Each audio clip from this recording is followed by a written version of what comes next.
GHMC mayor విజయలక్ష్మితో Congress రాష్ట్ర వ్యవహారాల incharge Deepa Das Munshi భేటీ hot topic గా మారింది. విజయలక్ష్మి నివాసంలో సమావేశం కొనసాగుతోంది. ఇప్పటికే జీహెచ్ఎంసీ డిప్యూటీ మేయర్ తో పాటు చాలా మంది కార్పొరేటర్లు కాంగ్రెస్ లో చేరారు. గ్రేటర్ టార్గెట్ గా కాంగ్రెస్ ముందుకెళ్తున్నట్టు తెలుస్తోంది. దీనికోసమే విజయలక్ష్మితో దీపాదాస్ మున్షి సమావేశమైనట్టు సమాచారం. మరిన్ని డీటెయిల్స్ శ్రవణ్ అందిస్తారు. శ్రవణ్, మేయర్ విజయలక్ష్మితో దీపాదాస్ మున్షి భేటీ అప్డేట్స్ ఏంటి? గ్రేటర్ హైదరాబాద్ టార్గెట్గా కాంగ్రెస్ పావులు కదుపుతున్నట్లు కనిపిస్తుంది. జీహెచ్ఎంసీ పరిధిలో ఎన్నికలకు ముందే ఒక కార్పొరేటర్ కాంగ్రెస్లో చేరగా ఎన్నికలు అయిపోయిన తర్వాత దాదాపుగా 6 నుంచి 7 మంది కార్పొరేటర్లు ఇప్పటికే కాంగ్రెస్లో జాయిన్ అయ్యారు బీఆర్ఎస్ నుంచి. మరికొంతమంది కూడా జాయిన్ అవుతారు అనేటువంటి చర్చలు జరుగుతున్న సందర్భంలో ఇప్పుడు ఏకంగా హైదరాబాద్ మేయర్ ఇంటికి కాంగ్రెస్ ఇన్ఛార్జ్ దీపాదాస్ మున్షితో పాటు అంబర్పేట్ నుంచి కాంగ్రెస్ ఎమ్మెల్యేగా కంటెస్ట్ చేసిన రోహిన్ రెడ్డి వీళ్ళిద్దరూ మేయర్ రోడ్ నెంబర్ 12లో ఉన్నటువంటి మేయర్ ఇంటికి చేరుకున్నారు. కేకే కూడా ఇంట్లోనే ఉన్నట్లు మనకు సమాచారం. కానీ కేకే ఈ సమావేశంలో ఉన్నారా లేదా అనే అంశం పైన ఇంకా క్లారిటీ రావాల్సి ఉంది. అయితే ప్రస్తుతం మేయర్ గద్వాల విజయలక్ష్మితో దీపాదాస్ మున్షి, రోహిన్ రెడ్డి ఇద్దరు కూడా దాదాపుగా 40 నిమిషాలకు పైగా చర్చలు జరుపుతూ ఉన్నారు. వాళ్ళు ఆల్మోస్ట్ 11 గంటల 15 నిమిషాల ప్రాంతంలో వాళ్ళు మేయర్ ఇంటికి చేరుకున్నారు. ఇంకా వాళ్ళు బయటికి రాలేదు. మరి కాసేపట్లో బయటికి వస్తారు. వచ్చిన తర్వాత వాళ్ళు మీడియాతో మాట్లాడతారా లేదన్నటువంటి అంశం చూడాల్సి ఉంది. అయితే ఇప్పటివరకు కార్పొరేటర్లు మాత్రమే వెళ్ళారు. అయితే ఇప్పుడు ఏకంగా మేయర్ ఇంటికి దీపాదాస్ మున్షి, దాని తర్వాత రోహిన్ రెడ్డి వెళ్ళడం చాలా చర్చనీయాంశంగా మారింది. కార్పొరేటర్లు అందరూ ఇటువైపే చూస్తూ ఉన్నారు. మొన్నటి వరకు కేవలం కార్పొరేటర్లు మాత్రమే వెళ్ళారు.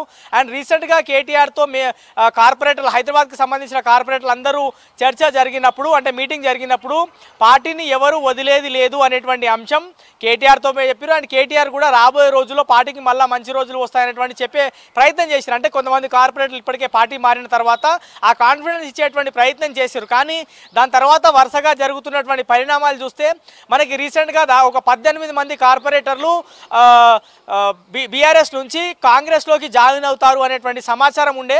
అయితే కొన్ని కారణాల వల్ల పూర్తి స్థాయిలో 18 మంది జాయిన్ కాలేదు. కానీ ఒక 6 మంది కార్పొరేటర్లు కాంగ్రెస్లో జాయిన్ అయ్యారు. అందులో ప్రధానంగా మాజీ deputy mayor Baba Fasiuddin, present deputy mayor Mothe Srilatha, దాని తర్వాత షేర్లింగంపల్లి నుంచి ఎమ్మెల్యేగా కంటెస్ట్ చేసినటువంటి జగదీశ్వర్ గౌడ్, ఆయన భార్య ఆఫీస్పేట్ కార్పొరేటర్ కూడా పూజిత కూడా కాంగ్రెస్లో జాయిన్ అయ్యారు. మరికొన్ని రోజుల్లో దాదాపుగా 18 మంది కార్పొరేటర్లు, 18 నుంచి 20 మంది కార్పొరేటర్లు కాంగ్రెస్లో జాయిన్ అయ్యేటువంటి అవకాశం ఉంది బీఆర్ఎస్ నుంచి. అయితే ఇప్పుడు మేయర్ ఒకవేళ జాయిన్ అయితే, అంటే ఇప్పుడు జరుగుతున్నటువంటి పరిస్థితులు చూస్తే జాయిన్ అవుతారనేటువంటి సందేహం కొంతమంది కార్పొరేటర్లకు కూడా కలుగుతుంది. టీఆర్ఎస్ కార్పొరేటర్తో మనం మాట్లాడే ప్రయత్నం చేసినాం. ఆల్ ఆఫ్ సడన్ ఈ పరిణామాలు చూస్తే మేమే షాక్ అవుతున్నాం అనేటువంటి అంశం టీఆర్ఎస్ కార్పొరేటర్లు చెప్తా ఉన్నారు. మరోవైపు కాంగ్రెస్ కార్పొరేటర్లు, కాంగ్రెస్ కార్పొరేటర్కి సంబంధించిన ఫ్లోర్ లీడర్తో కూడా నేను మాట్లాడితే మాత్రం ఏముంది అక్కడ బీఆర్ఎస్లో ఏముంది, ఖచ్చితంగా కాంగ్రెస్ వైపు వచ్చేటువంటి అవకాశం ఉన్నట్టుగా కాంగ్రెస్కి సంబంధించినటువంటి ఫ్లోర్ లీడర్ కూడా చెప్తా ఉన్నారు. సో ప్రస్తుతం ఏ విధమైనటువంటి చర్చలు జరుగుతున్నాయి లోపల అని మనము ఆరా తీసే ప్రయత్నం చేస్తే కాంగ్రెస్లోకి మేయర్ని దీపాదాస్ మున్షి ఆహ్వానించినట్లు మనకి ఉన్నటువంటి స్పష్టమైన సమాచారం. సో మేయర్కి నేరుగా కాల్ చేసే ప్రయత్నం చేసినాం. ఆమె ప్రస్తుతం మీటింగ్లో ఉన్నారు కాబట్టి కాల్ రెస్పాండ్ కాలేదు. వాళ్ళకి దగ్గర ఉన్నటువంటి సిబ్బంది కూడా ఎవరు మీడియాతో మాట్లాడొద్దు ఇప్పుడే అని లోపల నుంచి వచ్చినటువంటి ఇన్స్ట్రక్షన్స్ మేరకు ఎవరు ఫోన్ అయితే లిఫ్ట్ చేయట్లేదు. కానీ దీపాదాస్ మున్షి ఒకవేళ బయటికి వచ్చిన తర్వాత మాట్లాడతారా, లేదంటే మేయర్ ఈ సమావేశం ముగిసిన తర్వాత ఏమైనా క్లారిటీ ఇచ్చేటువంటి ప్రయత్నం చేస్తారా అనేది చూడాల్సి ఉంది. ఎందుకంటే ఇప్పుడు ఈ చాలా క్వశ్చన్ మార్క్ ఎందుకు వస్తుంది అంటే కేశవరావు ఆయన రాజకీయ జీవితం చాలా వరకు కాంగ్రెస్లోనే ఉండే, ఆయన కాంగ్రెస్లోనే పై స్థాయి వరకు ఎదిగినారు. ఇప్పుడు హైదరాబాద్ మేయర్గా విజయలక్ష్మి ఉన్నారు, ఆయన కూతురే. సో ఇప్పుడు వస్తారా, మళ్ళీ కాంగ్రెస్లోకి తిరిగి వస్తారా అనేటువంటి ఊహాగానాలు. కేకే ఆయన చాలా కాలం కాంగ్రెస్లో ఉన్నారు కాబట్టి ఈమె కూడా వచ్చేటువంటి అవకాశం ఉన్నట్టుగా అయితే తెలుస్తూ ఉంది. సో ప్రస్తుతం కేకే మాత్రం సమావేశంలో లేనన్నట్టు మనకు ఉన్నటువంటి సమాచారం. సో మేయర్ ఏ విధమైనటువంటి నిర్ణయం తీసుకుంటారు అని మనము మేయర్ దగ్గర ఉన్నటువంటి మనుషులతో మాట్లాడే ప్రయత్నం చేస్తే మేయర్ ఖచ్చితంగా తన తండ్రి ఏ విధమైనటువంటి డెసిషన్ తీసుకుంటారు దానికి అనుగుణంగా ఆమె ముందుకు వెళ్తారనేటువంటి మాట అయితే చెప్తా ఉన్నారు. సో ఈ సమావేశం అయిన తర్వాత క్లారిటీ వచ్చేటువంటి అవకాశం ఉంది.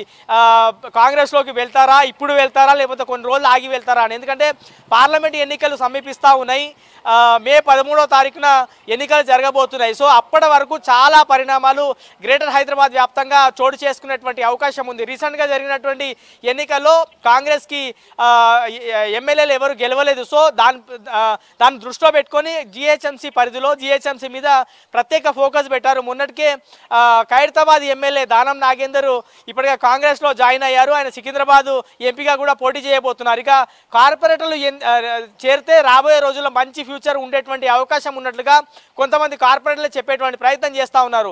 ఎందుకు ఈ విధమైనటువంటి రూమర్స్ వస్తున్నాయి, ఎందుకు బీఆర్ఎస్ వదిలి కాంగ్రెస్కి వెళ్ళేటువంటి ప్రయత్నం చేస్తూ ఉన్నారంటే ప్రస్తుతం ఉన్నత నాయకులను కలిసేటువంటి పరిస్థితి ఇక్కడ లేదు. అక్కడ నేరుగా మా కార్పొరేటర్లు ఇక్కడ నుంచి అక్కడికి వెళ్ళారు. ఆయన నేరుగా సీఎంని కలిసేటువంటి పరిస్థితి ఉన్నది, డిప్యూటీ సీఎంని కలిసేటువంటి పరిస్థితి ఉన్నది, ఎమ్మెల్యేలను కలిసే పరిస్థితి ఉన్నది, మినిస్టర్ని కలిసే పరిస్థితి ఉన్నది. వాళ్ళకు కొంచెం మర్యాద కూడా దక్కుతున్నది, గౌరవం కూడా దక్కుతుంది అని ఆ దృష్టిలో వెళ్ళేటువంటి ప్రయత్నం కొంతమంది చేస్తున్నారు అనేటువంటి మాట అయితే కొంతమంది బీఆర్ఎస్ కార్పొరేటర్లు అయితే చెప్తా ఉన్నారు. సో మనకు ఉన్నటువంటి సమాచారం పార్లమెంట్ ఎన్నికల కన్నా ముందే 18 నుంచి 20 మంది కార్పొరేటర్లు వెళ్ళేటువంటి అవకాశం ఉంది. ఒకవేళ ఇప్పుడు ప్రస్తుతం మేయర్గా ఉన్నటువంటి విజయలక్ష్మి ఆమెనే కాంగ్రెస్లోకి జాయిన్ అయితే 18 నుంచి 20కి ఉన్నటువంటి సంఖ్య అది ఇంకా పెరిగేటువంటి అవకాశం ఉంది. ఎందుకంటే ప్రస్తుతం మేయర్ని చూసుకొనే చాలామంది మేయర్ ఉన్నారు, నేను మీకు కాన్ఫిడెన్స్ ఇస్తున్నాను కొన్ని రోజుల క్రితం ఆమె చెప్పేటువంటి ప్రయత్నం చేసినారు. సో మేయరే పార్టీ మారితే చాలామంది కార్పొరేటర్లు బీఆర్ఎస్ నుంచి కాంగ్రెస్లోకి మారేటువంటి అవకాశం ఉంది. సో ఒకవేళ మాత్రం బీఆర్ఎస్ నుంచి కాంగ్రెస్లోకి కార్పొరేటర్లతో పాటు మేయర్ కూడా జాయిన్ అవుతే కాంగ్రెస్లోకి జాయిన్ అవుతే మాత్రం చాలా ఆసక్తికరమైనటువంటి పరిణామాలు చోటు చేసుకున్నాయి. దాంతోపాటు ఎంపీ ఎన్నికల్లో ఆ రిజల్ట్ కూడా చాలా ఎక్కువ కనిపించేటువంటి అవకాశం ఉంటుంది. సికింద్రాబాద్ పార్లమెంట్ పరిధిలోనే చాలా మంది కార్పొరేటర్లు ఉన్నారు బీఆర్ఎస్కి సంబంధించి. వాళ్ళందరూ ఇటువైపు వస్తే సికింద్రాబాద్ పార్లమెంట్ గెలవడం పెద్ద కష్టమేమి కాదు అనేటువంటి భావనలో కాంగ్రెస్ అధిష్టానం ఉన్నట్లుగా మనకి ఉన్నటువంటి సమాచారం. సో ఆల్రెడీ వాళ్ళు గ్రౌండ్ ప్రిపేర్ అయితే అవుతున్నారు. కొంతమంది కార్పొరేటర్లతో ఇప్పటికే టచ్లో ఉన్నారు, ఆ చర్చలు కూడా జరుగుతూ ఉన్నాయి. సో ఆ మర్యాద, ఆ గౌరవం మాకు ఇక్కడ టీఆర్ఎస్లో ఉన్నప్పుడు దొరకలేదు, కాంగ్రెస్లోకి వస్తే మాకు ఆ మర్యాద దక్కుతుంది కదా, ఆ గౌరవం దక్కుతుంది కదా అనేటువంటి కాన్ఫిడెన్స్ తీసుకొని ఆ మాట తీసుకొని కాంగ్రెస్లోకి జాయిన్ అవుదాం అనేటువంటి భావనలో చాలామంది కార్పొరేటర్ ఉన్నారు. ఇప్పుడు మేయర్ ప్రస్తుతం చర్చలు అయితే జరుగుతూ ఉన్నాయి. ఆమె దగ్గరలో ఉన్నటువంటి వ్యక్తులు మాత్రం మనం మాట్లాడితే వాళ్ళు చెప్తున్నటువంటి ఏంటంటే కేకే ఏ విధమైనటువంటి నిర్ణయం తీసుకుంటే ఆ విధంగానే మేయర్ కూడా ముందుకు వెళ్తారనేటువంటి అంశం అయితే వాళ్ళు చెప్పే ప్రయత్నం అయితే చేస్తూ ఉన్నారు. కానీ ఓవరాల్ ఈ సమావేశం ముగిసిన తర్వాత మేయర్తో ఏం చర్చలు జరిగాయి, ఆమె కాంగ్రెస్లోకి వెళ్తారా, ఇప్పుడు వెళ్తారా, తర్వాత వెళ్తారా, కొంచెం టైం పడుతుందా, అసలు వెళ్తారా లేదా అనేటువంటి అంశం అయితే మీటింగ్ ముగిసిన తర్వాత లేదంటే ఆమె నోరు విప్పితే తప్ప మనకి పూర్తి స్థాయిలో క్లారిటీ అయితే రాదు. ప్రస్తుతం గతంలో మనం ఒక గమనించాలి, కాంగ్రెస్ కేవలం 2 నుంచి 3 కార్పొరేటర్లు మాత్రమే ఉండి ఇప్పుడు ఆ సంఖ్య 11కు చేరింది. ఈ సంఖ్య మరింత పెరిగేటువంటి అవకాశం ఉంది. సో మనకి మధ్యాహ్నం వరకు క్లారిటీ వస్తుంది, మేయర్ బీఆర్ఎస్లో నుంచి కాంగ్రెస్లోకి వెళ్తారా అనేటువంటి క్లారిటీ మాత్రం మనకి మధ్యాహ్నం వరకు ఒక క్లారిటీ వచ్చేటువంటి అవకాశం ఉంది. శ్రవణ్.